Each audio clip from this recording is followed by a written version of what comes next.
In a tranquil valley nestled between lush green hills, there was a monastery renowned for its serenity and wisdom.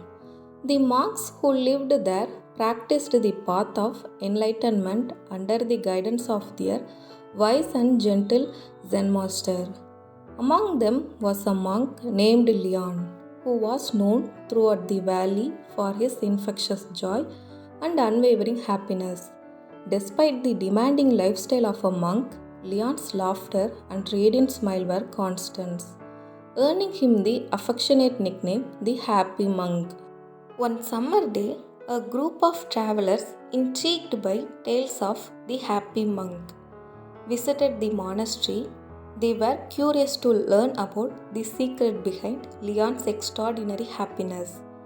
The Zen master welcomed them warmly and, sensing their curiosity, invited them to spend a day observing the monk's daily routines. As the sun rose, the travelers watched Leon perform his morning chores with a cheerful song on his lips. He swept the courtyard, tended the garden, and prepared meals with an enthusiasm that seemed boundless. He greeted every fellow monk and visitor with genuine warmth, always with a smile that seemed to light up the room. Later that day, as the travelers gathered in the courtyard, the Zen master introduced them to Leon, eager to uncover the source of his happiness. One of the travelers asked, Leon, you are always so joyful and content. What is the secret to your happiness? Leon smiled and said, I will share with you a story that may help explain. Many years ago, when I was a young monk, I was assigned to a remote village to help with the harvest. The villagers were poor and their fields were not very fertile. Their harvest was always modest, and they struggled to make ends meet. Despite their hardships, the villagers were known for their hospitality and kindness. One day, I met an old woman who lived alone in a small thatched cottage at the edge of the village. Her house was humble, with little more than a few possessions. Yet she greeted everyone with a warm smile and offered whatever she had to share, even when her own means were limited. I asked her one day how she remained so joyful despite her circumstances. She looked at me and said, My dear, happiness is not about having everything you want.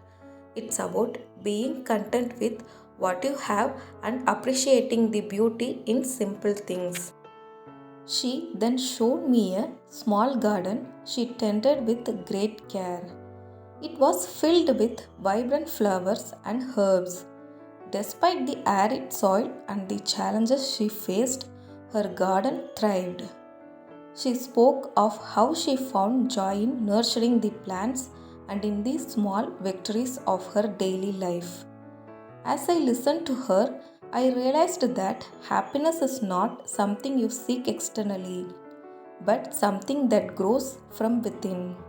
It is about cultivating gratitude and finding joy in the present moment, no matter how modest it may be. I returned to the monastery with a newfound understanding. Since then, I have practiced this lesson daily. I focus on the present moment, let go of past regrets, and refrain from worrying about the future. I find joy in every task, no matter how small, and in every interaction with others. This approach has brought me an inner peace that reflects in my outward happiness. The travelers listened intently, moved by Leon's story and the wisdom it conveyed. They thanked him and the Zen master for their hospitality and the valuable lesson. As the sun set, casting a golden glow over the valley, the travelers departed with a deeper understanding of happiness. They carried with them the simple yet profound truth that happiness comes not from external possessions